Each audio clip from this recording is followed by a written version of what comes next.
Եթե պատրաստ եք, սկսենք, հա։ Պարոն Չարչյան, նախ ինչպես եք վերաբերվում, ինչպիսին է ձեր գնահատականը տեղի ունեցող զարգացումներին, իշխանություն եկեղեցի այս տարվա հարաբերություններին։ Խիստ բացասական։ Ինչի, որովհետև այսօր մենք տեսնում ենք, որ հայ ժողովուրդը, հայ պետականությունը կանգնած է գոյաբանական խնդրի առջև, լինել թե չլինելու առջև է կանգնած։ Եվ այսօր իշխանություն եւ եկեղեցի հակամարտությունը միայն խարխլում է մեր պետականության հիմքերը։ Անկախ նրանից, թե ում կողմից է դա խրախուսվում եւ ում կողմից է դա այդ կրակի վրա լիուղ լցվում կամ բենզին լցվում, չգիտեմ ինչպես ուզում ենք ասենք, դա խարխլում է մեր պետականության հիմքերը եւ խարխլում է մեր ազգային արժեքների հիմքերը, խարխլում է մեր ազգային ինքնությունը։ Ինձ համար շատ ցավալի է տեսնել սա եւ ինձ համար շատ ցավալի է ընկալել, որ հասկացություն պետության, իշխանության եւ եկեղեցու միջև չկա եւ իշխանությունները հակասահմանադրորեն ապօրինի փորձում են մտնել նաև այս դաշտ։ Արդեն խոսում են կաթողիկոսի կողմից վեհարանը ազատելու, հա, այսպես ասենք, ըստ Նիկոլ Փաշինյանի հանրային պահանջի մասին։ Գիտեք, չպետք է ուշադրություն դարձնել այն բաներին, որը որ մեր ուշադրության արժանի չեն, խոսույթներին, որոնք որ արժանի չեն մեր ուշադրությանը։ Չպետք է ուշադրություն դարձնել վայրահաճություններին, ում կողմից որ դա չարվի եւ միշտ պետք է առաջնորդվել հետեւյալ սկզբունքով՝ մոռանալ հերոստրատին։ Փաշինյանը փորձում է քաստինգը արդեն հայտարարել, փորձում է ազատել վեհարանը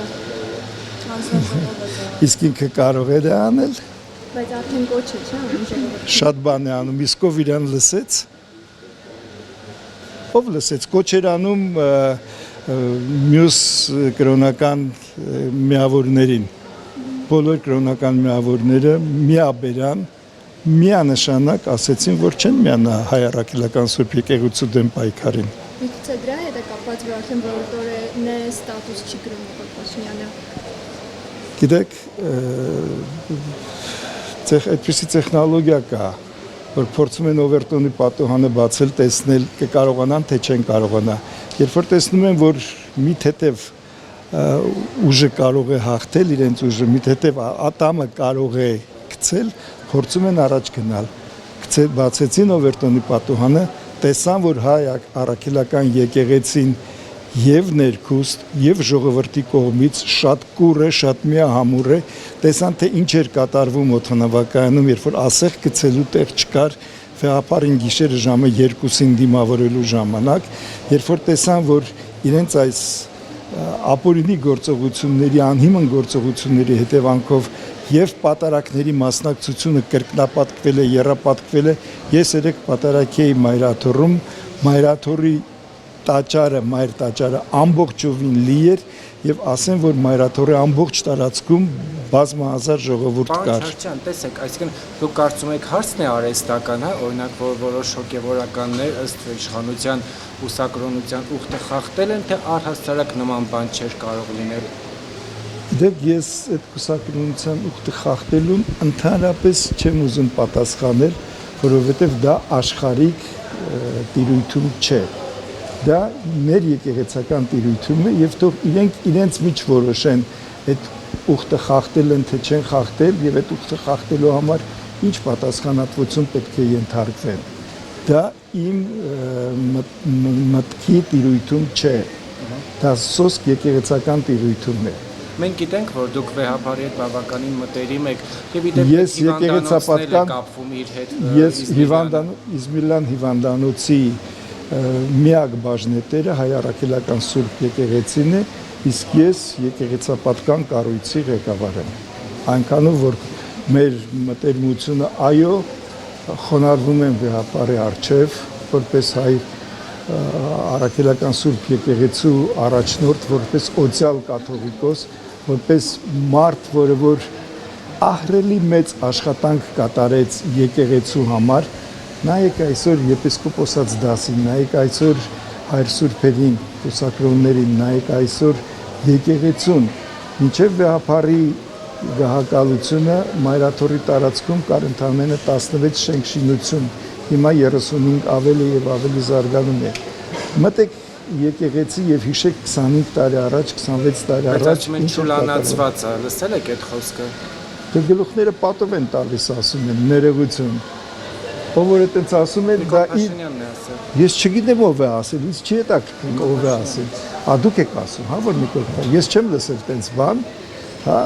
Կառավարության նիստում Ես այդպես տեսել ընդեղ բան։ Ես Պատգամավորներից շատերն էլ համաձայնել էին ու օրինակներ էին բերում։ ով համաձայնվել է ինքը իր մտահորիզոնով է եւ իր գիտակցության սահմաններում է դատում եւ անցալում խնդիրը։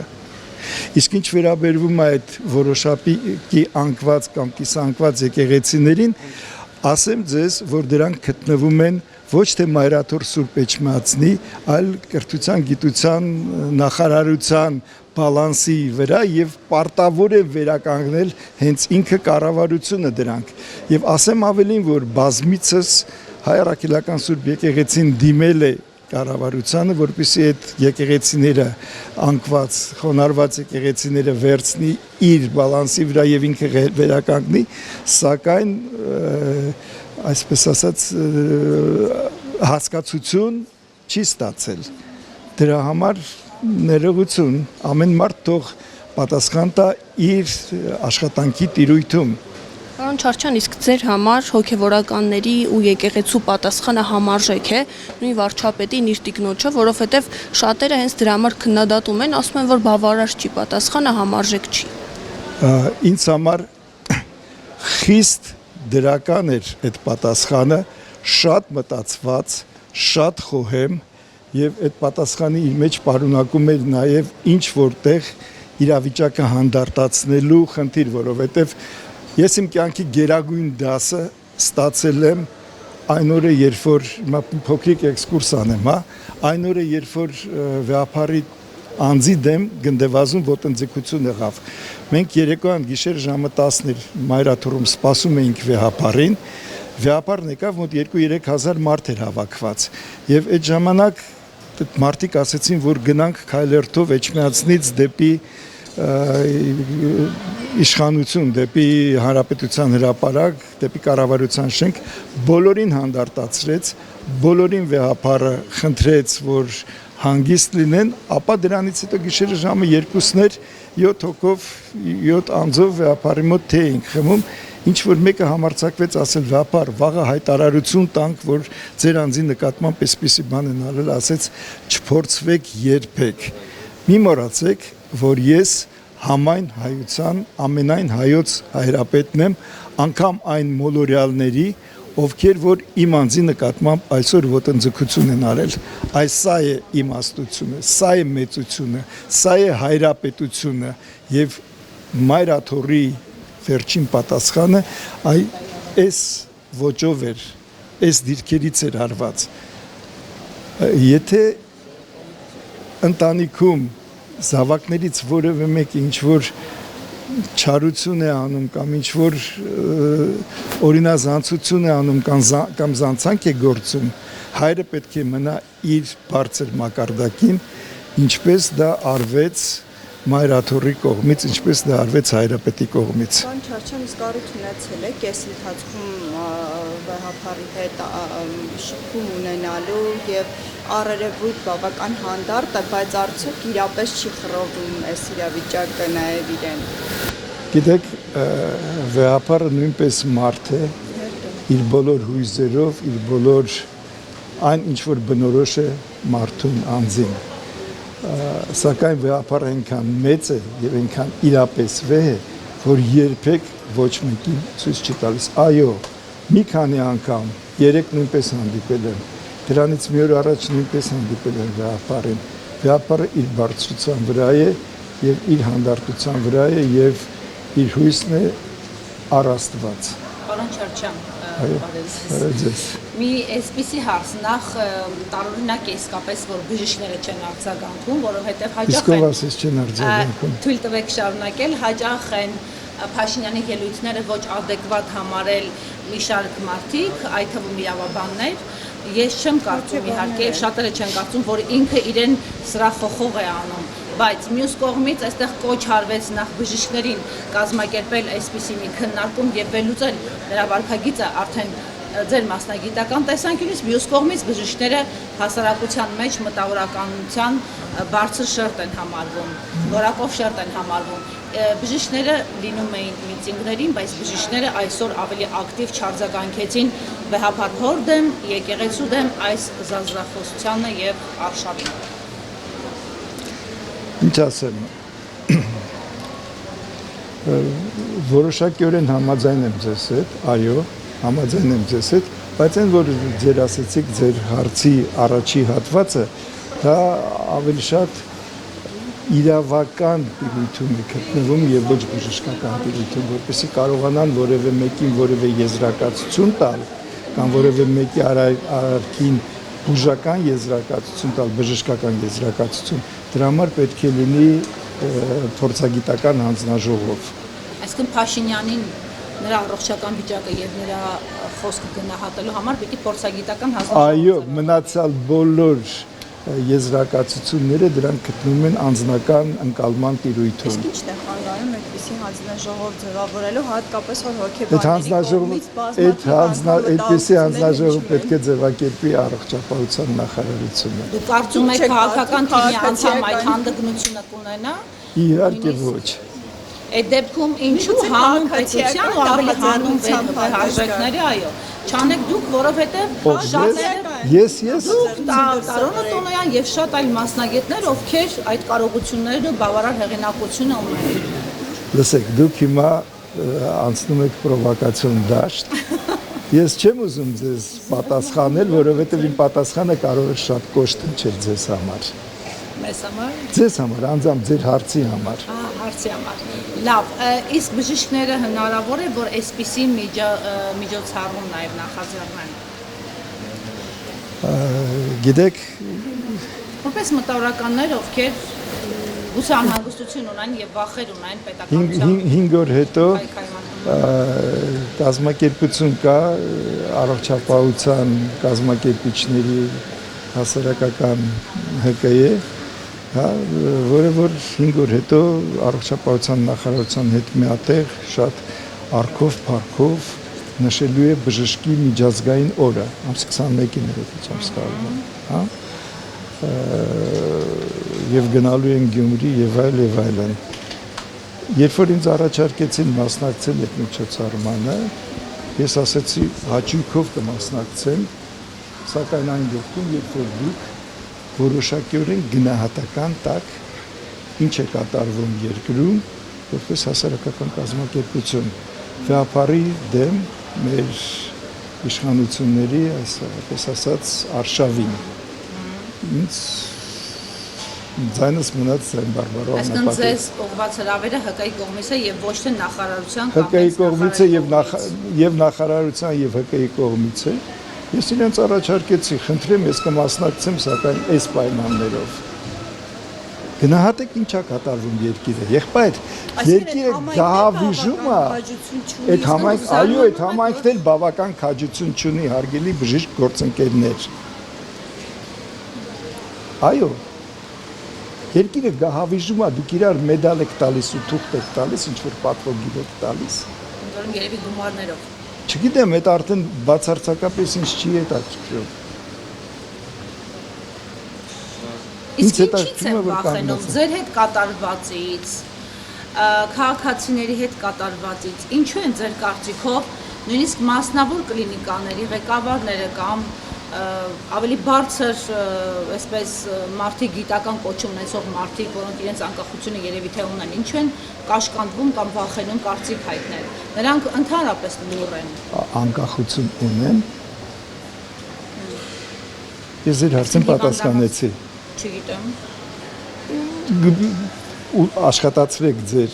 ուղեղը, միտքը եւ փորձեք գտնել իմ կորուստ է սեփական հեղինակությունը կամ մի քիչ նկատողություն ստանալը կամ պետություն կորցնելը։ Բայց ինչի մի քիչ նկատողություն ստանալը։ Ձերբակալվելը, կալանավորվելը, մի քանի ամիս ոչինչի համար բանտ նստելը, հետո դատվածություն ունենալը։ Դու կոնկրետ քաղաքականության մեջ ես կարծիք հայտնելը եւ քաղաքականության մեջ պայքար մղելը տարբեր բաներ են։ Դու կոնկրետ այդ կարծիք հայտնելու համար կարող են իրենց էլ նստացնել։ Օրինակ պրոֆեսոր Եղունյանին կարող են նստացնել օրինակ։ Դիցու։ Եթե պրոֆեսոր Չարչյանին նստացրեցին, ինչու ոչ պրոֆեսոր Եղունյանին։ Դուք արդեն բավականաչափ շատ հարցեր տվեցիք։ Ես էլ ձեր հարցերին չեմ պատասխանում։ Չէ, խնդրեմ, ձեզ խնդրեմ, բայց իր հարցերի մեջ պրովոկացիաներ կան շատ, ու ես չեմ ուզում այդ դաշտ մտնել, այդ պրովոկացիոն դաշտ մտնել, հասկանում եք, իմ արժե համակարգը լրիվ ուրիշ է, իմ արժե համակարգը շատ ավելի բարձր է, ավելի շատ գաղափարախոսությունն է, փիլիսոփայությունն է։ Երկիրն է վիճակում այդ գաղափարախոսությունը հետաքրքրում է, ասում են կոնկրետ հետաքրքրում։ Այ դուք ներեգություն, բայց հիմա կոշտ ասել։ Դուք հիմա շատ անգրագետ հարց տվեցիք, որովհետև եթե չլինի գաղափարախոսություն, եթե չլինի փիլիսոփայություն, եթե չլինի արժե համակարգ, բնականաբար երկիրը կտապալվի։ Այդ երկիրը տապալված է։ Սրանից մեծ գաղափարախոսություն հանուն պետության բրդության է գնում։ Այո, այդ գաղափարախոսությունը պետք է մտնի մեջը, որ գնան։ Եթե չլինի այդ գաղափարախոսություն, եթե այդ արժե համակարգը չլինի, ոչ ոք չի գնա։ Պետք է ձևավորել արժե համակարգ, պետականամետ ազգային արժե համակարգ։ Ինչ որ այսօր մենք անում ենք իմիջայլոց, ասեմ հայոց տնով, մենք ստեղծել ենք հայոց տուն, թույլ տվեք խոսել, հա մի ընդհատեք, երբ որ դուք հարցը տալիս եք, ես ձեզ չի ընդհատում։ Այսօր մենք ձևավորել ենք հայոց տուն գաղափարախոսական արժե համակարգային հարթակը, որով որ մենք փորձում ենք պահել արժե համակարգերը, որոնք Արժե համակարգից եք խոսում, բայց տեսեք նույն վարչապետի տիկինը նույն բառերով խոսում է, ստատուսներ է գրում ու մարդկանց ովքեր կարծիք են արտահայտում, ասում է հրապարակող։ Ինձ վարչապետի տիկնոջ խոսույթը չի հետաքրքրում։ Բայց շատ քաղաքացիների, եթե ձեզ չի հետաքրքրում է, դա էլ է։ Ինչ այդ ձեզ դուր է գալիս այդ խոսույթը, այդ Քաղաքացիների շատերի, Այո։ կոմենտներում շատերը պաշտպանում են եւ սատարում են այդ ամեն ինչը, դա էլ արժե։ Ամեն մարդ իրանք ունի իր կարծիքն ունենալ, ես այդ քաղաքացիներին ոչինչ չեմ ասում։ Ես ասում եմ, որ հայ ազգը բազմա հազար տարիների պատմություն ունեցող ազգ է։ Ես ասում եմ, որ եղել է պատմական Հայաստան, մենք ունենք մեր մշակույթը, մենք ունենք մեր ազգային ինքնությունը, մեր գենետիկ կոդը եւ այդ ամեն ինչը պետք է պաշտպանել։ Կպաշտպանենք դա, կկարողանանք պահել մեր պետականությունը։ Չենք պաշտպանի դա, պետականությունը թղթի պես անկում կապրի։ Ասում եք շատերը վախենում են խոսել, արտահայտվել, որովհետեւ վախենում են քրեական գործերից։ Հիմա իսկ միգուցե գաղափարապես իրենք աջակցում են իրապես, այսինքն ուզում եմ հասկանալ, լավ ասացված կա, լավ հայկական ասացված կա, ասում եմ եզը որ ընկավ, դանակավորները շատանում են։ Ես ավելի քան համոզված եմ եւ ձեր հարցին նույնպես, որ այդ գրողներից շատ շատերը ներքուստ կողմ են այն բոլոր խոսույթին, ինչ որ մենք այսօր ասում ենք, հա, սակայն իրանք ինչ որտեղ վախենում են կամ խուսափում են արտահայտել իրանց ներքինը, իրանց էությունը։ Դրա համար այդ մարդիկ դեռ այսօր լռում են։ Դուք գիտեք, որ 70 քանի տոկոս անտի-ռեյտինգ կա իշխանության նկատմամբ։ Գիտեք, այդ 70 քանի տոկոսը ինչ է անում։ Քանի տոկոսն այդ 70 քանի տոկոսից գրում կամ ասում։ Քչերը, բայց իրանք չեն համակրում, իրանք չեն ընդունում։ Այ ամբողջ հարցը դրա մեջ է, հարգելիներս, եթե ես մի հատ լավ առակել ասեմ, հա, Վարդան այգեկցուց 13-րդ դար, կաղզին, որը գնում է պատերազմի, մյուս ասում է ողորմելի, ուր ես գնում, կաղես, երբ որ թշնամին վրա տա չես կարող զենքերը թողնել ու փախչել, զինվորն ասում ով տխմար, ես գնում եմ ոչ թե զենքերս թողնելու փախչելու, այլ կանգնելու, կռվելու եւ հաղթելու, այ մինչեւ այդ հաղթանակի ոգին, այդ հաղթելու ոգին, այդ անգամ կանգնելու, կռվելու, զոհվելու պատրաստ այդ հոգին չլինի, այդ արժե համակարգը չլինի, մենք չենք կարող հաղթել։ Ես առավել քան համոզված եմ, որ հայ ժողովրդի մեջ ինքնապաշտպանության ոգին, հայկական գենի պաշտպանության, հայ ինքնության արտահայտության, հայ մշակութային արժեքների եւ մնացյալ այլ բոլոր արժեքների, եկեղեցի, ընտանիք եւ այլն խիստ հիմնավորված է եւ այդ ամեն ինչը չի կարող կոտրվել, չի կարող ոչնչանալ։ Հետևաբար հայ պետությունը, հայ ժողովուրդը, հայ ազգը ապրելու է եւ հարատևելու է։ Շնորհակալություն։ Եվ այդ պատասխանը իր մեջ պարունակում էր նաև ինչ որտեղ իրավիճակը հանդարտացնելու խնդիր, որովհետև ես իմ կյանքի գերագույն դասը ստացել եմ այն օրը, երբ որ փոքրիկ էքսկուրս անեմ, այն օրը, երբ որ վեհապարի անձի դեմ գնդեվազում ոտնձգություն եղավ։ Մենք երեկոյան գիշեր ժամը 10-ն մայրաթոռում սպասում էինք վեհապարին, վեհապարն եկավ, մոտ 2-3 հազար մարդ էր հավաքված, եւ այդ ժամանակ մարդիկ ասեցին, որ գնանք քայլերթով Էջմիածնից դեպի իշխանություն, դեպի հանրապետության հրապարակ, դեպի կառավարության շենք, բոլորին հանդարտացրեց, բոլորին վեհապարը խնդրեց, որ հանգիստ լինեն, ապա դրանից հետո գիշերը ժամը 2-ն էր 7 հոգով,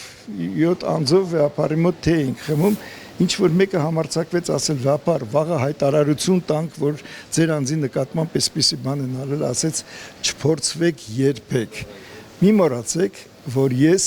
համայն հայության ամենայն հայոց հայրապետն եմ, անգամ այն մոլորյալների, ովքեր որ իմ անձի նկատմամբ այսօր ոտնձգություն են արել, սա է իմաստությունը, սա է մեծությունը, սա է հայրապետությունը եւ մայրաթոռի վերջին պատասխանը այս ոճով էր, այս դիրքերից էր արված։ Եթե ընտանիքում զավակներից որևէ մեկը ինչ որ չարություն է անում կամ ինչ որ օրինազանցություն է անում կամ զանցանք է գործում, հայրը պետք է մնա իր բարձր մակարդակին, ինչպես դա արվեց մայրաթոռի կողմից, ինչպես դա արվեց հայրապետի կողմից։ Պարոն Չարչյան, իսկ առիթ ունեցել եք այս ընթացքում վեհապարի հետ շփում ունենալու եւ առերևույթ բավական հանդարտ է, բայց արդյոք իրապես չի խռովում այս իրավիճակը նաեւ իրեն։ Գիտեք, վեհապարը նույնպես մարդ է,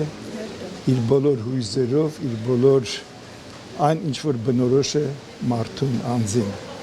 Սակայն վեհապարը այնքան մեծ է եւ այնքան իրապես վեհ է, որ երբեք ոչ մեկին ցույց չի տալիս։ Այո,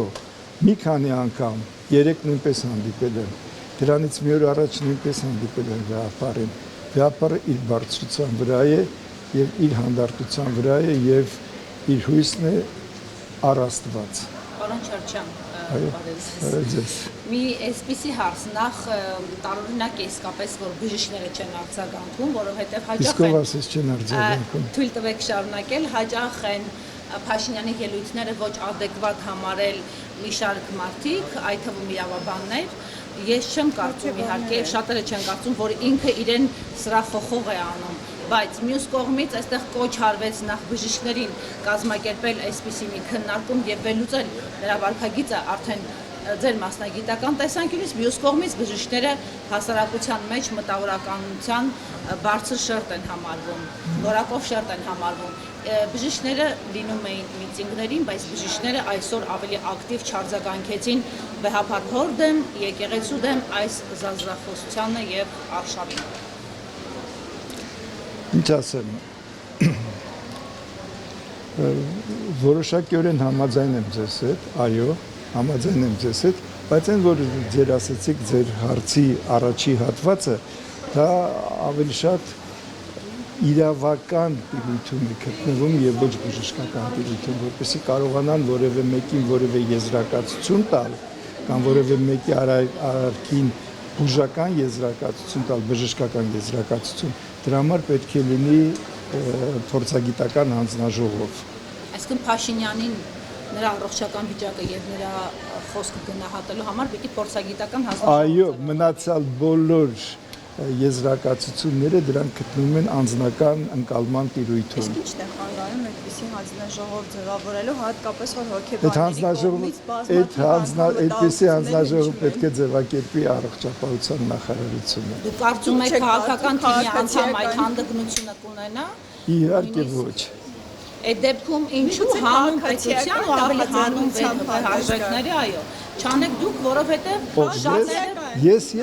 Տարոնը Տոնոյան եւ շատ այլ մասնագետներ, ովքեր այդ կարողություններն ու բավարար հեղինակությունը ունեն։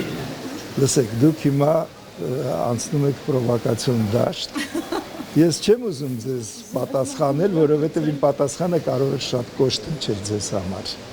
Մեզ համար։ Ձեզ համար, անձամբ ձեր հարցի համար։ Հարցի համար։ Լավ, իսկ բժիշկները հնարավոր է, որ այսպիսի միջոցառում նաև նախաձեռնեն։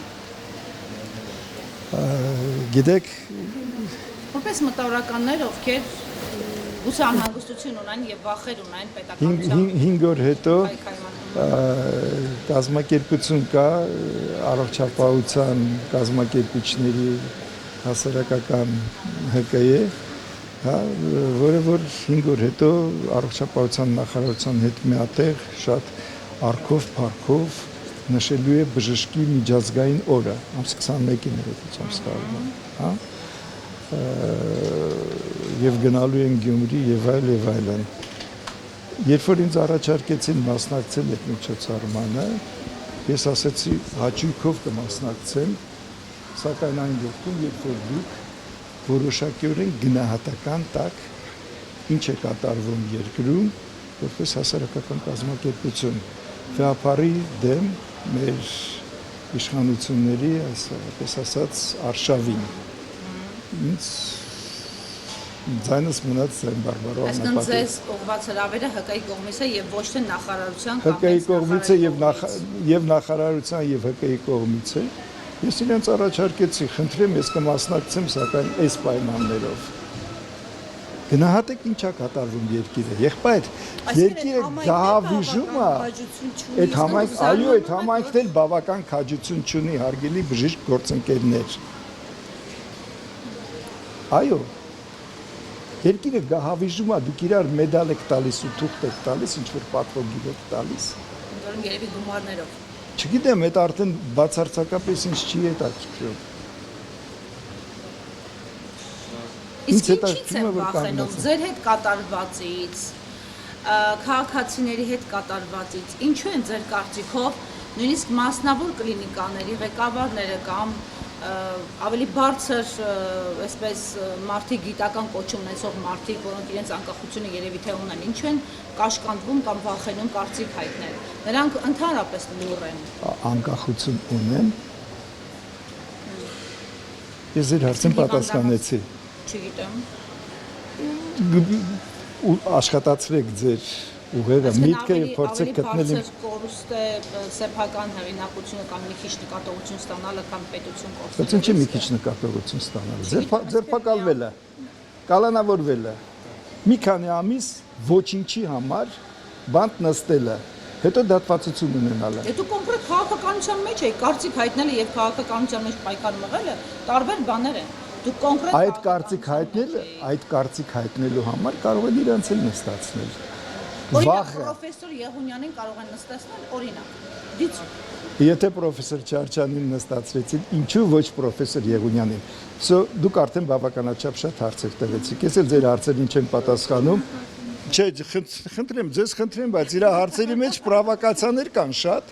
Ու ես չեմ ուզում այդ դաշտ մտնել, այդ պրովոկացիոն դաշտ մտնել, հասկանում եք, իմ արժե համակարգը լրիվ ուրիշ է, իմ արժե համակարգը շատ ավելի բարձր է, ավելի շատ գաղափարախոսությունն է, փիլիսոփայությունն է։ Երկիրն էս վիճակում այդ գաղափարախոսությունը հետաքրքրում է, ասում կոնկրետ է։ Այ դուք ներեգություն, բայց հիմա կոշտ ասեմ։ Դուք հիմա շատ անգրագետ հարց տվեցիք, որովհետև եթե չլինի գաղափարախոսություն, եթե չլինի փիլիսոփայություն, եթե չլինի արժե համակարգ, բնականաբար երկիրը կտապալվի։ Այդ երկերը տապալված է։ Սրանից մեծ գաղափարախոսություն հանուն պետության բրդության է գնում։ Այո, այդ գաղափարախոսությունը պետքա մտնի մեջը, որ գնան։ Եթե չլինի այդ գաղափարախոսություն, եթե այդ արժե համակարգը չլինի, ոչ ոք չի գնա։ Պետք է ձևավորել արժե համակարգ, պետականամետ ազգային արժե համակարգ։ Ինչ որ այսօր մենք անում ենք իմիջայլոց, ասեմ հայոց տնով, մենք ստեղծել ենք հայոց տուն, թույլ տվեք խոսել, համ ընդհատեք, երբ որ դուք հարց տալիս եք, ես ձեզ չի ընդհատում։ Այսօր մենք ձևավորել ենք հայոց տուն գաղափարախոսական արժե համակարգային հարթակը, որով որ մենք փորձում ենք պահել արժե համակարգերը, որոնք Արժե համակարգից եք խոսում, բայց տեսեք նույն վարչապետի տիկինը նույն բառերով խոսում է, ստատուսներ է գրում ու մարդկանց ովքեր կարծիք են արտահայտում, ասում է ինձ վարչապետի տիկնոջ խոսույթը չի հետաքրքրում։ Բայց շատ քաղաքացիների, եթե ձեզ չի հետաքրքրում է, դա էլ է։ Ինչ այդ ձեզ դուր է գալիս այդ խոսույթը, այդ Քաղաքացիների շատերին, Այո։ կոմենտներում շատերը պաշտպանում են եւ սատարում են այդ ամեն ինչը, դա էլ է արժան։ Ամեն մարդ իրանք ունի իր կարծիքն ունենալ, ես այդ քաղաքացիներին ոչինչ չեմ ասում։ Ես ասում եմ, որ հայ ազգը բազմա հազար տարիների պատմություն ունեցող ազգ է։ Ես ասում եմ, որ եղել է պատմական Հայաստան, մենք ունենք մեր մշակույթը, մենք ունենք մեր ազգային ինքնությունը, մեր գենետիկ կոդը եւ այդ ամեն ինչը պետք է պաշտպանել։ Կպաշտպանենք դա, կկարողանանք պահել մեր պետականությունը։ Չենք պաշտպանի դա, պետականությունը թղթի պես անկում կապրի։ Ասում եք շատերը վախենում են խոսել, արտահայտվել, որովհետեւ վախենում են քրեական գործերից։ Հիմա իսկ միգուցե գաղափարապես իրենք աջակցում են իրապես, այսինքն ուզում եմ հասկանալ, լավ ասացված կա, լավ հայկական ասացված կա, ասում եմ եզը որ ընկավ, դանակավորները շատանում են։ Ես ավելի քան համոզված եմ եւ ձեր հարցին նույնպես, որ այդ գրողներից շատ շատերը ներքուստ կողմ են այն բոլոր խոսույթին, ինչ որ մենք այսօր ասում ենք, հա, սակայն իրանք ինչ որտեղ վախենում են կամ խուսափում են արտահայտել իրանց ներքինը, իրանց էությունը։ Դրա համար այդ մարդիկ դեռ այսօր լռում են։ Դուք գիտեք, որ 70 քանի տոկոս անտի-ռեյտինգ կա իշխանության նկատմամբ։ Գիտեք, այդ 70 քանի տոկոս ինչ է անում։ Քանի տոկոսն այդ 70 քանի տոկոսից գրում կամ ասում։ Քչերը, բայց իրանք չեն համակրում, իրանք չեն ընդունում։ Այ ամբողջ հարցը դրա մեջ է, հարգելիներս, եթե ես մի հատ լավ առակել ասեմ, հա, Վարդան այգեկցուց 13-րդ դար, կաղզին, որը գնում է պատերազմի, մյուս ասում է ողորմելի, ուր ես գնում, կաղես, երբ որ թշնամին վրա տա չես կարող զենքերը թողնել ու փախչել, զինվորն ասում ով տխմար, ես գնում եմ ոչ թե զենքերս թողնելու փախչելու, այլ կանգնելու, կռվելու եւ հաղթելու, այ մինչեւ այդ հաղթանակի ոգի, հաղթելու ոգին, այդ անգամ կանգնելու, կռվելու, զոհվելու պատրաստ այդ հոգին չլինի, այդ արժե համակարգը չլինի, մենք չենք կարող հաղթել, ես առավել քան համոզված եմ, որ հայ ժողովրդի մեջ ինքնապաշտպանության ոգին, հայկական գենի պաշտպանության, հայ ինքնության արտահայտության, հայ մշակութային արժեքների եւ մնացյալ այլ բոլոր արժեքների, եկեղեցի, ընտանիք եւ այլն խիստ հիմնավորված է եւ այդ ամեն ինչը չի կարող կոտրվել, չի կարող ոչնչանալ։ Հետեւաբար հայ պետությունը, հայ ժողովուրդը, հայ ազգը ապրելու է եւ հարատևելու է։ Շնորհակալություն։